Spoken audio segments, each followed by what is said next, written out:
안녕하세요. 무더위가 어느새 성큼 다가왔네요. 이맘쯤에는 늘 우리 딸을 처음 만난 날이 생각나요. 18살. 어쩜 그렇게 애가 야무지고 당찬지, 쟤는 대체 뭘 믿고 저러는 걸까 싶을 정도였어요. 그 당시 운영 중이던 편의점에 알바가 필요해 공고를 올렸는데, 하얀 얼굴에 씩씩한 여자애가 무작정 이력서를 들고 들어오더군요. 안녕하세요. 오푸름입니다. 사장님 맞으시죠? 이력서라고 무색하게. 그 안에는 내용이랄 것도 없었어요. 경력사항을 백지로 써서는 뭐가 그렇게 자신이 넘치는지 참. 여러 개의 칸에 채운 거라고는 자신의 이름과 집 주소, 가족사항 없음이었습니다. 고등학생이죠? 학교는 지금 어디 다녀요? 학교 안 다녀요. 중학교까지만 다니다가 고등학교는 얼마 전에 검정고시 시험 봤어요. 대학은요?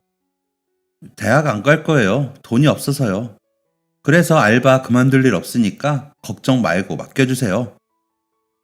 그래서 물어본 게 아니라 누군가 들었다면 어떻게 저런 이야기를 아무렇지 않게 할까 싶을 수 있어요. 당시에 저도 그랬거든요. 돈이 없어서 대학을 못 간다는 말을 서슴없이 하는 아이였어요. 푸르미는 부모 없이 자랐지만 구김살이 없는 그런 아이였죠.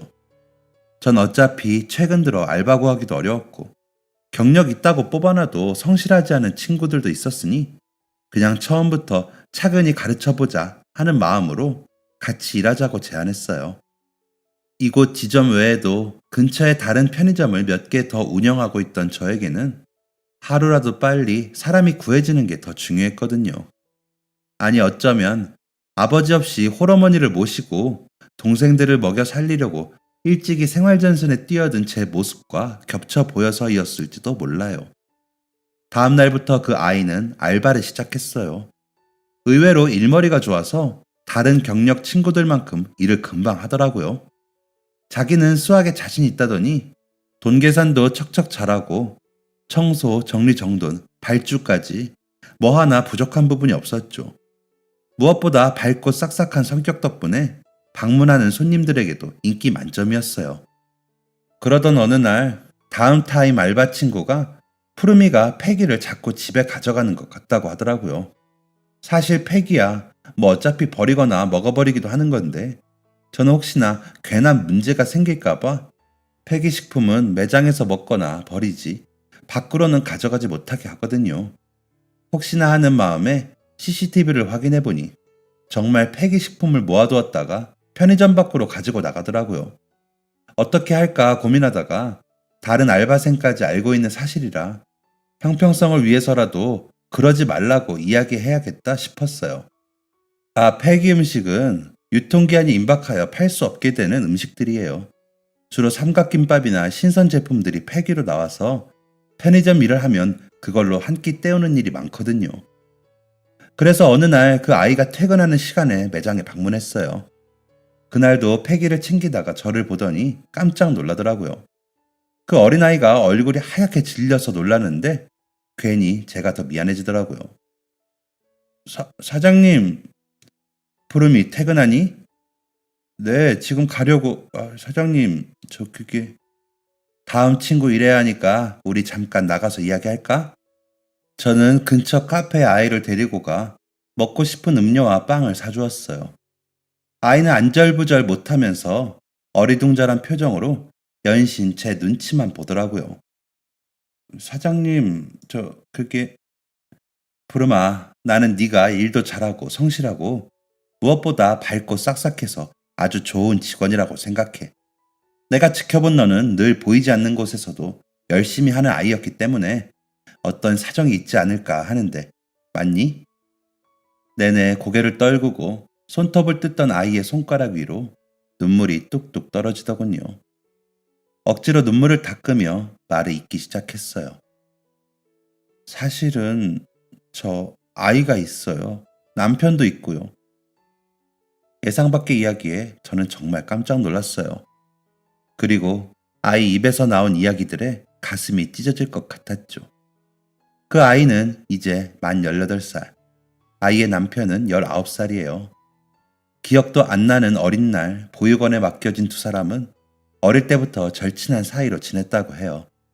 다른 아이들이 입양을 가거나 다른 곳으로 떠나는 사이에도 그 두 사람은 계속 그 고아원에 남아 서로에게 가장 의지가 되는 존재였다고 해요.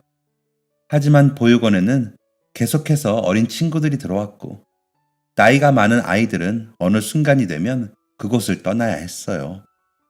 먼저 나이가 든 남자친구는 자립할 때 쓰라고 정부에서 준 돈과 그동안 했던 알바비를 모아 월세방을 마련했다고 해요. 그리고 뒤이어 나온 푸르미도 다른 갈 곳이 없었기 때문에 자연스레 그 집에 들어가 살게 되었죠. 원래도 대학에 갈 생각은 없었어요. 중학교만 졸업하면 바로 돈을 벌려고 했는데 보육원 원장님께서 공부를 곧잘 하는 편인데 아깝다며 검정고시로 고등학교는 반드시 졸업하라고 설득하셨죠. 시험에 합격하고 얼마 지나지 않아 임신했다는 사실을 알게 됐어요. 그동안 보육원에서 도움을 많이 받았는데 임산부인 제가 그곳에 있으면 다른 아이들에게도 안 좋은 영향을 줄 것 같고 원장님과 선생님께도 폐를 끼치는 것 같았어요. 그래서 오빠네 집에서 같이 살게 되었고 올 초에 출산했어요. 상상도 못한 이야기에 저는 할 말을 잃었습니다. 혼자 사느라 밥해 먹기가 귀찮아서라거나 그냥 버려질 음식 아까워서 간식 삼아 먹으려고 가져갔거나 겨우 그런 정도의 이유만 생각했기 때문이죠. 이렇게 어마어마한 이야기를 듣다니 눈앞이 캄캄해졌습니다. 이 일을 어쩌나? 내가 이 아이를 도와야 하나? 돕는다면 어디까지 도와야 하나? 아니, 내가 이것을 도울 수가 있을까? 사람이라는 게 참 이기적인 게 가슴 아픈 이야기를 털어놓는 아이 앞에서 나는 이 아이를 도울 금전적 방법과 그것이 얼마나 들어가야 할지 따위를 계산하고 있었습니다. 그때 아이의 핸드폰에 전화가 울리며 남편인 듯한 남자와 아기 사진이 눈에 보였습니다. 그리고 그때 제 앞을 스쳐가는 한 이미지가 있었습니다. 바로 저의 어머니. 어머니 또한 꽤 어린 나이에 남편 없이 자식을 하나도 아니고 셋씩이나 줄줄이 혼자 고군분투하며 저를 키우셨습니다. 그때 어머니에게도 이런 누군가가 있었다면 이야기를 들어주고 도와줄 기회를 가진 누군가 말입니다. 푸르마, 내가 편의점을 여러 개 운영하고 있어 부유해 보일 수도 있지만 나도 사람들이 기대하는 만큼 부자는 아니란다. 그렇지만 그래도 내가 너보다는 가진 것이 많겠지. 나는 네가 그런 일을 겪고 있는지도 몰랐다. 미안하다. 아니에요, 사장님. 아이 낳고 겨우 모유 수유 마치고는 여기저기 알바 찾으러 돌아다니는데 나이도 어리고 경력도 없다고 어디서도 써주려 하지 않았어요. 이 일 저 일 찾다가 밤에 하는 일이라도 해보려고 갔던 곳에서는 알고 보니 제가 알고 갔던 일과 다른 곳이어서 험한 일을 당할 뻔하고 도망쳐 나오기도 했어요. 그렇게 절망적이었던 저에게 유일하게 손 내밀어 주셨던 게 사장님이셨어요. 그것으로 만족했어야 했는데 밥값 아끼겠다고 우유로 겨우 때우며 쓰러지려는 남편을 보니까 저도 모르게 그만. 죄송해요, 사장님. 정말 죄송해요. 이 아이에게 무슨 잘못이 있을까? 아이가 원해서 이럴 때 의지할 가족도 없이 혼자인 게 아닌데 그나마 그 어려운 삶에 겨우겨우 자신의 편이 되어줄 가족을 만들었을 뿐인데 두 손이 닳도록 싹싹 비는 아이의 손에 음료를 쥐어주며 다시 말을 이었습니다. 그래서 네 삶을 구원해줄 정도로 너를 도와주기는 힘들 거야. 하지만 내가 우리 가게에 있는 동안 너랑 너희 가족들이 배 고른 소리는 안 날 정도로는 도울 수 있을 것 같다. 어리고 젊은 나이에 그런 것만 먹으면 몸 상해. 앞으로 필요한 거 있으면 나한테 말하고 옆에 반찬집에 결제 달아둘 테니까 가져가서 식사는 제대로 해라. 이건 성실한 직원, 오래 쓰고 싶은 사장으로서 복지 같은 거니까 부담 갖지 말고. 사장님, 감사합니다. 정말 감사합니다. 아이는 음료를 잡은 손에 얼음이 녹아 생긴 물방울보다 더 많은 눈물을 쏟았습니다. 그렇게 이야기를 마치고 저는 집에 가져가 먹을 수 있게 카페에 있는 빵과 음료를 한가득 사서 돌려보냈습니다. 이것이 최선이었나? 굳이 우는 아이에게 이 정도밖에 못 해준다고 말했어야 하나. 돌아가는 길 내내 저는 마음속에 묵직한 돌을 삼킨 것처럼 가슴이 답답했습니다. 돌아가는 길, 저는 괜스레 떠오르는 어머니의 생각에 전화 한 통을 드리며 이 답답함을 달랬습니다.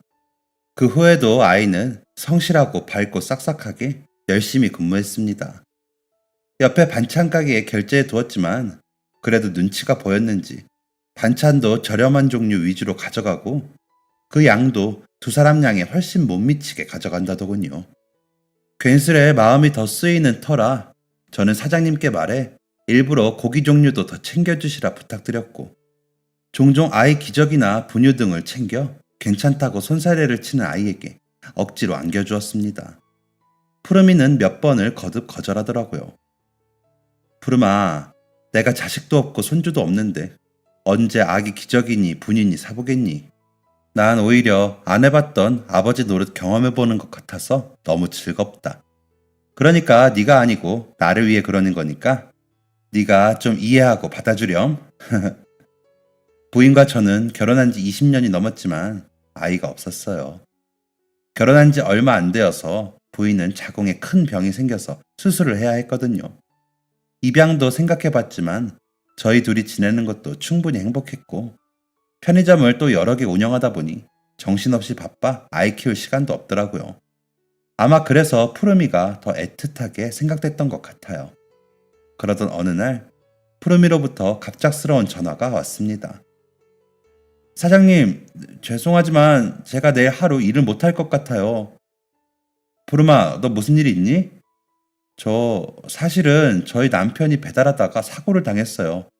그래서 지금 병원인데 내일까지는 결과를 봐야 한다고 해서 내일 당장 아이 봐줄 사람이 없어요. 사고를? 많이 다친 거야? 너는 괜찮고? 네, 저는 괜찮아요. 아주 심하게는 아닌데 한동안 움직이는데 무리가 있을 것 같다고 해요. 죄송합니다. 아이고, 죄송하긴 뭐가 죄송해. 일단 알겠어. 가게는 걱정하지 말고 이따 병원 주소 좀 문자로 보내주렴. 저는 우선 아내에게 이 사실을 이야기했습니다. 이 이야기를 하기 위해서 그동안 푸르미와 있었던 일을 모두 이야기했습니다. 사실 그동안 괜한데 마음 쓴다고 잔소리 들을까봐 푸르미 이야기를 선뜻 하지 못했었거든요.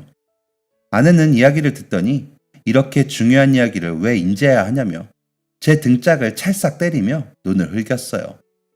내일 매장은 내가 볼 테니까 당신은 병원 갔다 와. 그리고 일하는 동안 아이 데려와도 되고 혹시 괜찮으면 내가 아이 봐준다고 물어봐줘. 여보, 깎아먹기 번거로우니까 과일 이런 거 사가지 말고 요즘 애들 좋아하는 거 케이크, 과자 이런 거 사가. 마음 따뜻한 아내의 이야기에 저는 그동안 푸르미 이야기를 아내가 어떻게 받아들일까 고민했던 것이 괜한 기우였구나 싶었습니다. 다음날 아내는 푸르미가 일하는 사무점으로 근무하러 나가고 저는 아내의 의견을 따라 병원 근처의 빵집에서 빵과 음료를 사갔습니다. 6명이 누워있는 다인실로 향하니 멀리서부터 아기 울음소리가 들렸습니다. 들어가니 복잡한 침대들 끝에 누워있는 한 어린 남자아이와 아기를 안고 있는 푸르미가 보였습니다. 저렇게 어린 나이에 엄마가 되어 우는 아이를 달래는 푸르미를 보니 다시 한번 마음이 아파졌습니다. 사장님, 안녕하세요. 아이고, 환자가 뭐 일어나려고 해요. 누워요, 누워. 이거 빵이랑 음료인데 우리 아내가 애들은 과일보다 이런 걸 더 좋아한다고 사가라고 하더라고. 감사합니다. 푸르미 남편 강초원입니다. 푸르미한테 이야기 많이 들었어요. 그동안 많이 챙겨주셨다고. 정말 감사합니다. 이런 거 안 사오셔도 되는데 감사합니다 사장님. 일도 못 가고 죄송해요. 아니야. 아이고, 생각보다 많이 다치셨네. 얼른 다시 누워요. 이 와중에 무슨 일이야. 매장은 내가 알아서 할 테니까 걱정 말고 쉬어. 감사합니다. 사장님 정말 감사해요. 다리랑 팔에 붕대를 감고 얼굴 곳곳에도 타박상을 입은 남편은 아직 한창 앳된 얼굴인데 한 집안의 가장이라니. 이 어린 가족을 보고 있으니 계속해서 마음이 저리더군요. 그리고 푸르마, 혹시 병간호하는데 아이 봐줄 사람이 없으면 우리 아내가 봐줄 수 있다는데 어떻게 생각하니? 정말요? 제가 너무 패기치는 건 아닐까요? 사실 병실에 사람도 많고 아이도 낯설어서인지 많이 울어서 다른 환자분들도 제대로 쉬지를 못하거든요. 그래, 이렇게 사람도 많고 낯선 환경에 있으면 아무래도 다들 힘들 거야. 애기 짐이랑 필요한 것들 챙겨주면 내일부터는 나랑 아내가 봐줄게. 일도 걱정 말고 간호하면서 푸름이 너도 건강 잘 챙기고. 감사해요, 사장님. 이 은혜를 어떻게 갚아야 할지. 푸름이 너 오고 매출도 많이 오르고 손님들도 다 좋아해. 다시 돌아오면 또 열심히 일해주렴. 그리고 너희 가족들이 행복한 거, 행복하고 좋은 사람으로 사는 거.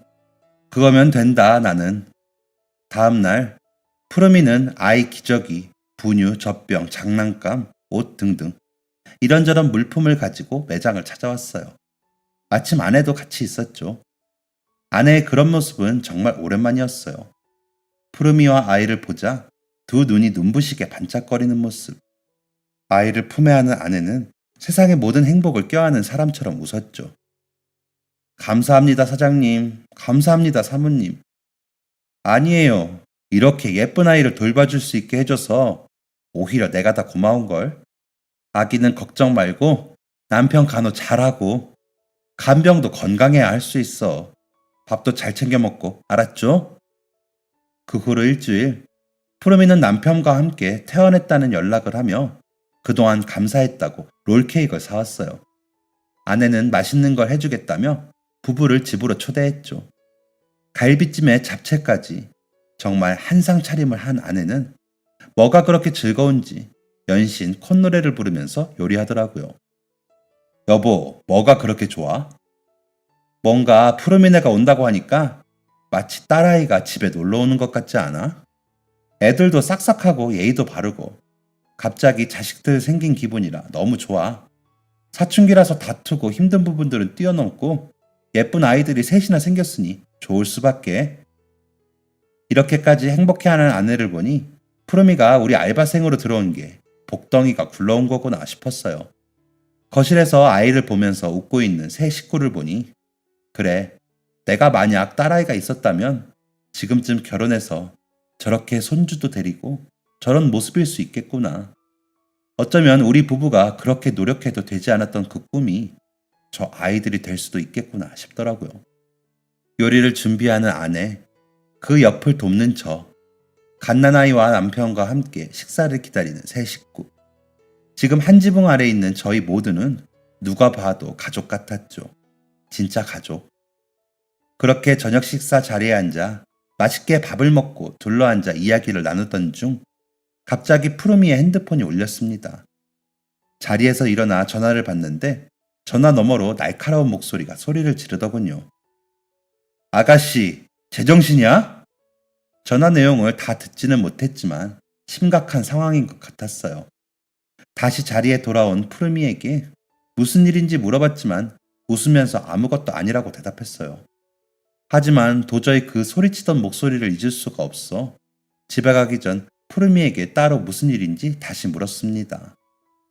사실 남편이 입원하는 동안 다리 수술을 해야 해서 그 돈을 내느라 월세를 못 냈어요. 그동안 모아두었던 비상금도 다 써버렸거든요.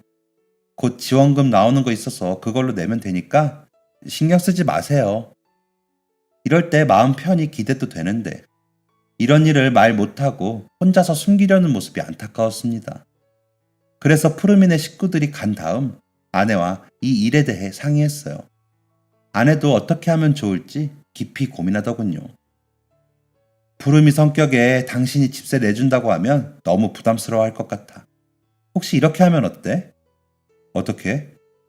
초원이 배달일 하다가 사고 난 거라며 지금 다리에 철심 박아서 한동안 많이 움직이는 일을 하지도 못하고 마침 2호점의 야간 알바가 다음 주까지만 근무하는데 알바생으로 쓰면서 급여를 좀 가불해준다고 미리 주면 어때?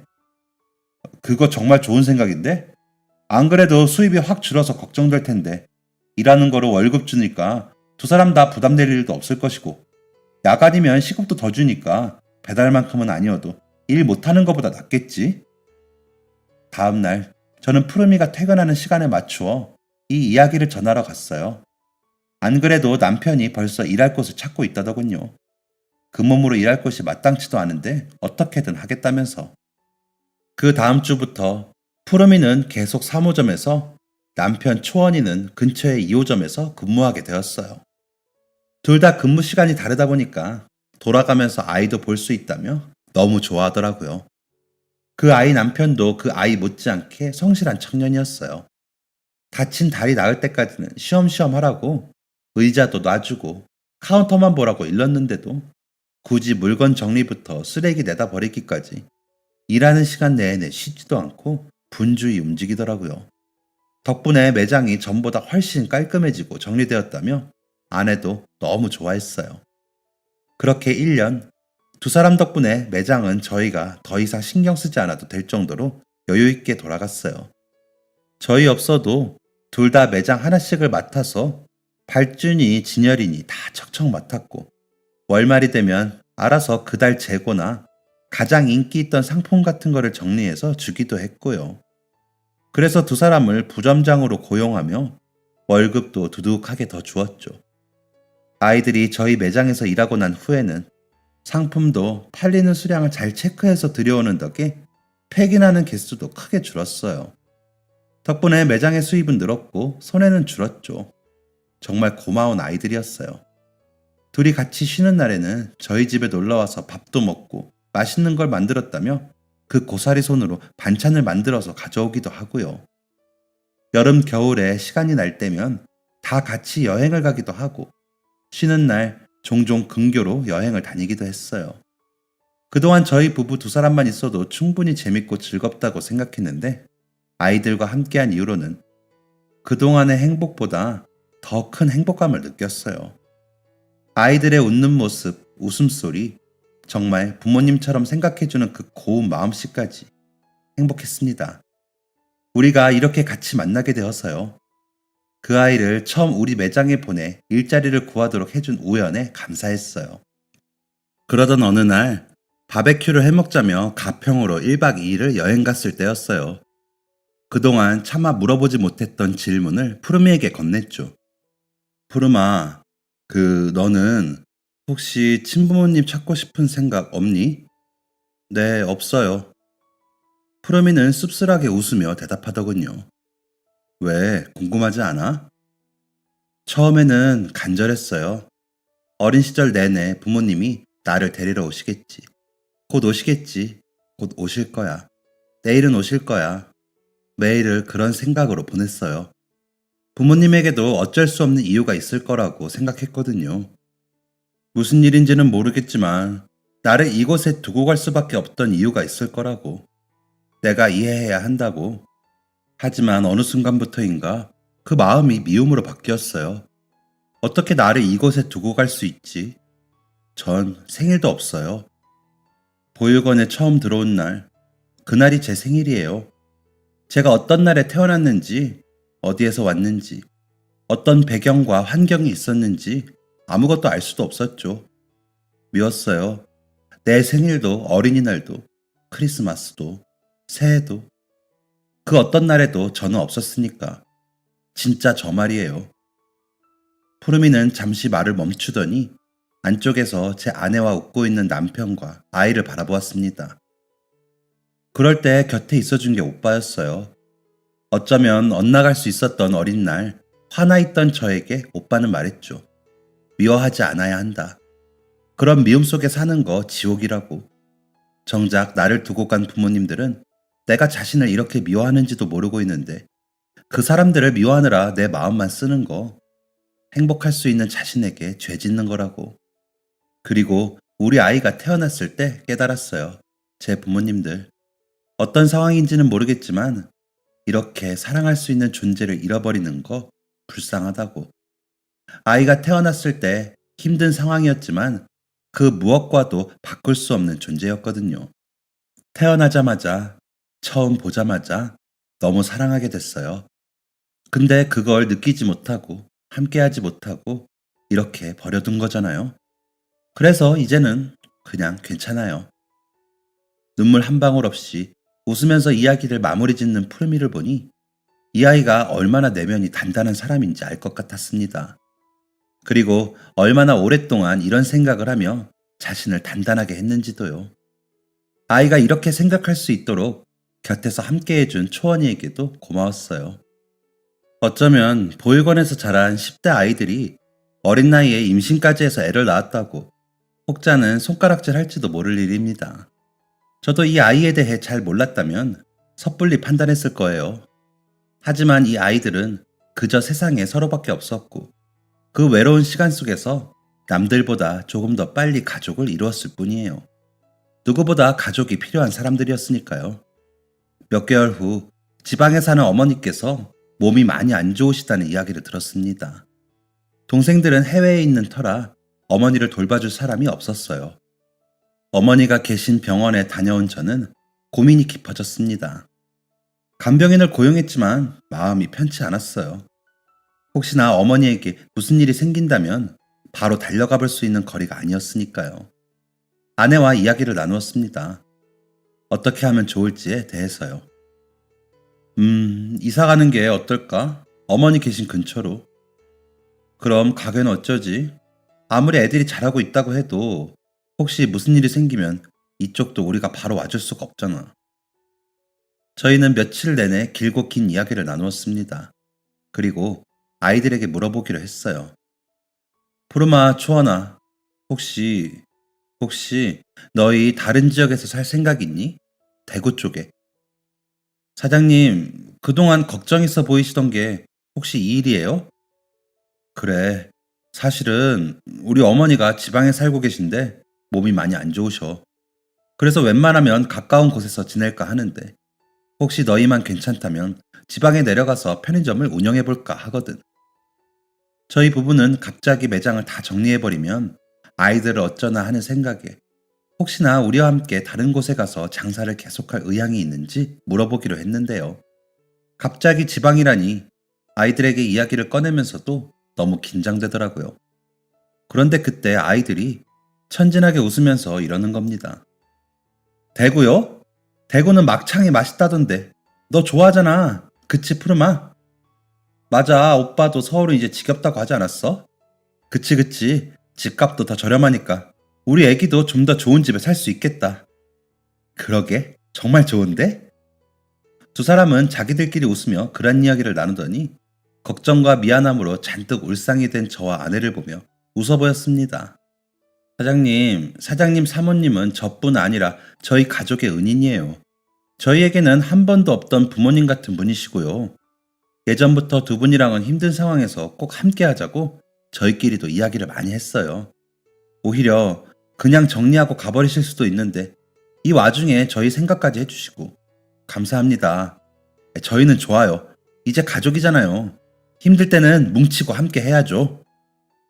아내는 옆에서 푸름이랑 초원이 손을 잡으며 고맙다고 눈물을 흘렸습니다.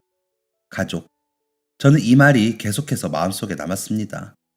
친부모님에 대해서도 잊고 사려는 아이에게 우리가 가족이라. 그 말이 그 아이에게는 얼마나 특별한지 알고 있기에 저는 가슴이 뜨거워졌습니다. 그 후 저희는 매장을 빠르게 정리하기 시작했습니다. 베테랑 직원인 두 사람이 있는 덕분에 이 과정도 어렵지 않았어요. 손님들에게 인사를 드리고 물건을 정리하고 그 사이 저와 아내는 지방에 왔다 갔다 하며 새로운 가게 자리를 알아보고요. 모두가 한마음 한뜻으로 함께하는 덕분에 일은 차질 없이 일사천리로 진행되었습니다.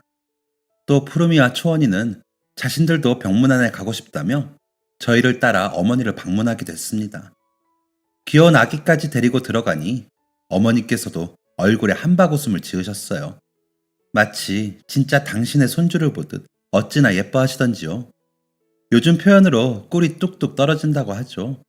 한 번에 손주, 손녀에 증손주까지 생기셨다면서 당장이라도 병상을 박차고 일어나실 기세였습니다. 그렇게 저희 가족들은 모두 대구로 이사를 했어요. 매장 3개를 정리한 덕분에 대구에서는 유명 호텔 앞쪽에 꽤 큰 매장을 차리게 됐죠.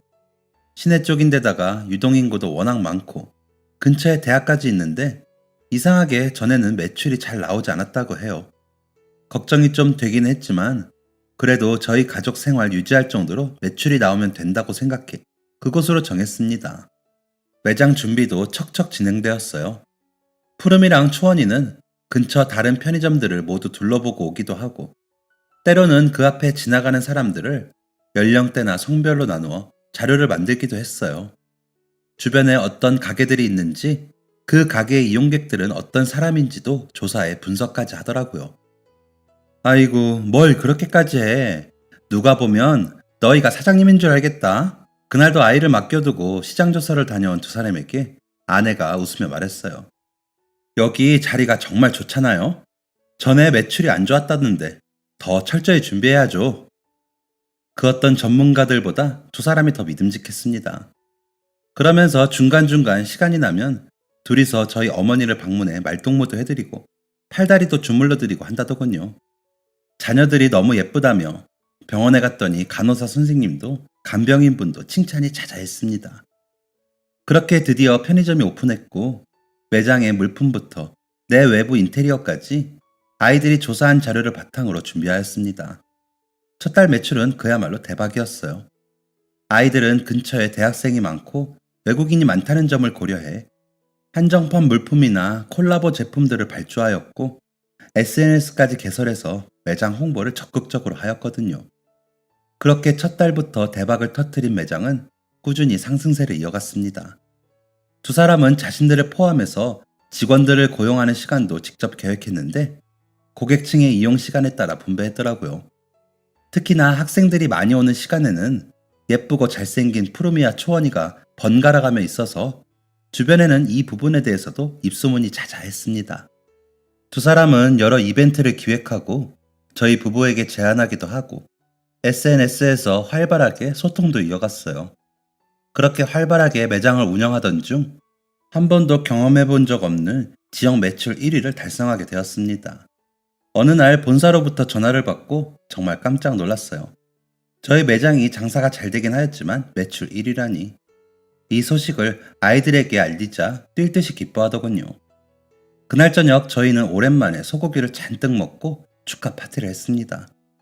하지만 그 행복은 오래가지 못했어요. 그로부터 몇 주 후 코로나가 터지고 대구가 직격탄을 맞으며 뉴스에 연신 대구와 코로나 이야기가 오르내렸습니다. 호텔의 관광객은 발길이 끊겼고 대학교는 수업을 중지했어요. 주변은 밥을 먹으러 오는 사람들도 술을 먹으러 오는 사람들도 없이 길거리는 언제나 텅텅 비어 있었습니다. 저희 매장 역시 매출이 하락하기 시작했죠. 매출 1위에서 땅으로 떨어지는 건 한순간이었어요. 곧 괜찮아질 거다. 잠시뿐일 거다. 곧 약이 나올 거다. 하지만 이런 위로가 무색하게도 상황은 점점 심각해져 갔습니다.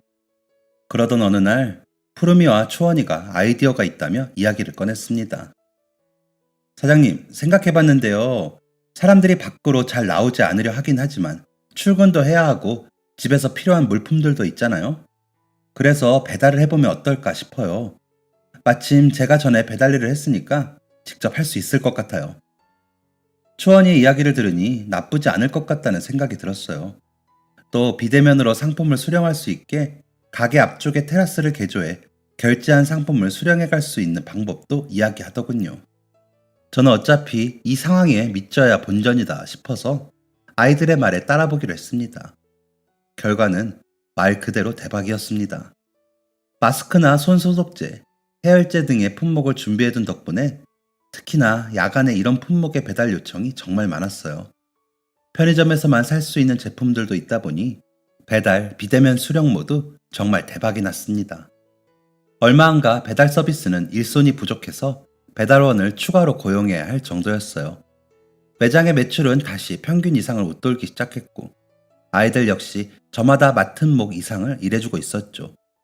다 끝났다고 생각한 때 또 이 아이들 덕분에 한 번 더 힘을 낼 수 있었습니다.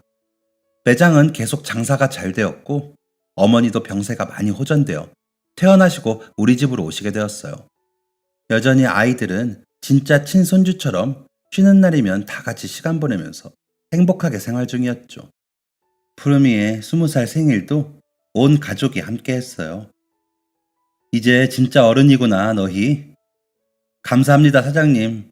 제가 이렇게 행복한 20살 생일을 맞을 수 있었던 거 모두 그때 저 고용해주신 사장님 덕분이에요. 아니야. 오히려 그때 네가 우리 매장에 와준 덕분에 내가 살면서 매출 1등 사장님도 해보고 너 아니었으면 내가 어떻게 그런 영광을 누려봤겠니? 오히려 모두 네 덕이다. 네가 와준 덕분이야. 우리 집에 이렇게 예쁜 아들, 딸, 손주까지 생겨서 난 너무 정말 행복하다. 한창 웃음꽃을 피우며 이야기하다가 마침 결혼식 이야기가 나왔습니다. 그러고 보니 너희는 결혼식은 했니? 아니요. 그냥 혼인신고만 했었어요. 결혼식이 뭔가 큰 의미가 있나 싶기도 하고 다들 결혼 준비한다고 엄청 큰 돈을 쓰는데 저희는 사실 결혼식에 초대할 사람도 없기도 하고요. 아이 키우고 하다 보니 정신없었기도 했죠. 그래도 오빠랑 애기랑 같이 사진 찍은 건 있어요. 사진관에 드레스랑 턱시도도 있어서 결혼 사진이랑 크게 다르지도 않아요. 그렇게 이야기하며 핸드폰에 저장되어 있던 사진을 보여주는데 왜 진작 이런 생각을 못했을까 싶었습니다. 그러고 보니 이 아이들 처음 저랑 만났을 때 밥값 좀 아껴보겠다고 날짜 지난 음식을 나누어 먹던 아이들이었는데 그 후 저랑 아내는 상의 끝에 그동안 아이들에게 받은 게 너무 많다 보니 결혼식은 저희 돈으로 해주자 싶었어요. 특히나 아내는 평생에 한 번뿐인데 이대로 지나갈 수 없다며 적극적으로 추진했죠. 아이들에게도 이 사실을 이야기했어요. 그래서 혹시 몰라서 너희 전에 있던 보육원 원장님께 연락을 드렸어. 너무 기뻐하시더라. 결혼식 열면 너희랑 친했던 아이들 데리고 꼭 참석하고 싶으시다고. 하지만 사장님, 저희 이미 받은 게 너무 많아요. 그런 것까지 해주실 필요 없어요. 내가 해주고 싶어서 그래. 내 평생 언제 또 이렇게 어린 친구들 결혼식을 해줘 보겠니? 또 내가 해보니까 평생에 한 번뿐인데 멋지게 턱시도 차려입고 예쁘게 드레스 입고 하는 거 한 번은 해볼만 하더라. 한사코 거절하는 아이들을 계속 설득해 저희는 결혼식을 하기로 했습니다. 알고 보니 이 아이들 그동안 벌었던 돈으로 자기들이 있던 보육원에 후원까지 하고 있더라고요. 결혼 소식을 알려주려 전화한 보육원 원장님께서 저에게 감사하다고 인사를 하였습니다. 저는 알지도 못했던 건데 자신이 받은 거에 욕심 부리지 않고 기꺼이 부족한 사람들에게 나누다니 이렇게 심성이 고운 아이들이 또 있을까 싶었어요. 어린 아이들이었지만 인간적으로 제가 배우는 게 참 많았습니다. 그렇게 아내의 적극적인 추진으로 저희는 발빠르게 결혼 준비를 해나갔습니다. 결혼식장도 고르고 드레스랑 턱시도도 보러 다니고 청첩장도 고르면서 아내는 정말 자식 가진 부모처럼 행복해했어요. 사장님, 사모님, 저희가 준비한 게 있어요. 이게 뭐야? 어머, 이렇게 비싼 가방이랑 시계를? 원래 결혼할 때 양쪽 부모님께 예물이라고 선물을 드린다고 하더라고요. 저희에게는 사장님, 사모님이 저희 두 사람의 부모님이시잖아요. 아직 엄청 좋은 것은 못 사드리지만 많이 부족하지만 받아주세요. 아이들이 내민 선물에 저까지 눈시울이 붉어졌습니다. 이 아이들은 늘 저에게 도움받았다고 하지만 사실 진짜 도움받은 건 저희인데 말이죠. 이 아이들이 없었다면 자식을 키우는 행복은 평생 경험하지 못했을 것입니다. 아냐, 너희 두 사람 덕분에 우리는 정말 평생 경험하지 못했을 행복을 경험했단다. 우리가 오히려 늘 너희에게 고마워. 너희 덕분에 우리는 너무 행복하고 매일을 더 큰 사랑을 배우고 있단다. 고맙다. 고마워. 우리에게 와줘서. 계속해서 좋은 사람으로 자라줘서 정말 고맙다.